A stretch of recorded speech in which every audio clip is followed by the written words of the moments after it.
मला असं बोलायचं आहे का हे जे MGBचे अधिकारी आहेत आणि सगळे जेवढे पण यांच्या डिपार्टमेंटचे लोक आहेत ना, यांची सगळ्यांची गेंड्याची कातडी झालेली आहे. कारण वारंवार आम्ही यांना तक्रार देऊन सुद्धा ही लोक काय आमच्या तक्रारीवरती काय अंमल करत नाही. कारण गेल्या बऱ्याच वर्षापासून आम्हाला पाण्याचा प्रॉब्लेम आहे ना इथं सहन करावा लागतो. पण आता काय आहे का इलेक्शनच्या अगोदरपर्यंत पाणी व्यवस्थित येत होतं आणि इलेक्शन झाल्यानंतर अचानक पाण्याचा कमतरपणा आम्हाला जाणवायला लागलाय. आता हे यांनी कोणाची सुपारी घेऊन वाजवतात ते आम्हाला कळत नाही. पण आमच्या प्रभागामध्ये सुरळीत पाणी आलं पाहिजे. कारण आमच्या प्रभागामध्ये सगळं कष्टकरी आणि काम करणारे लोक आहेत.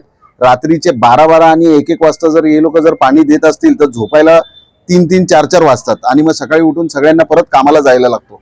तर हा पाण्याचा जो प्रश्न आहे हा लवकरात त्वरित यांनी सोडवावा. किमान 2 तास तरी आम्हाला पाणी द्यावा आणि वेळेनुसार आम्हाला पाणी दिलं पाहिजे यांनी. अन्यथा 13 तारखेला आम्ही यांना निवेदन दिलेलं आहे. जर यांनी आमचा 8 दिवसामध्ये प्रॉब्लेम सॉल्व्ह केला नाही पाण्याचा तर 13 तारखेला आम्ही पूर्ण सगळेजण आमच्या प्रभागातले एक जोरदार मोर्चा इथं काढू आणि जोपर्यंत आमचा प्रॉब्लेम सॉल्व्ह होत नाही तोपर्यंत आम्ही इथंच ठिय्या टाकून बसणार आहेत असं आम्ही ठरवलेलं आहे. आणि याला सर्वस्व जबाबदार हे MGB राहणार आहे.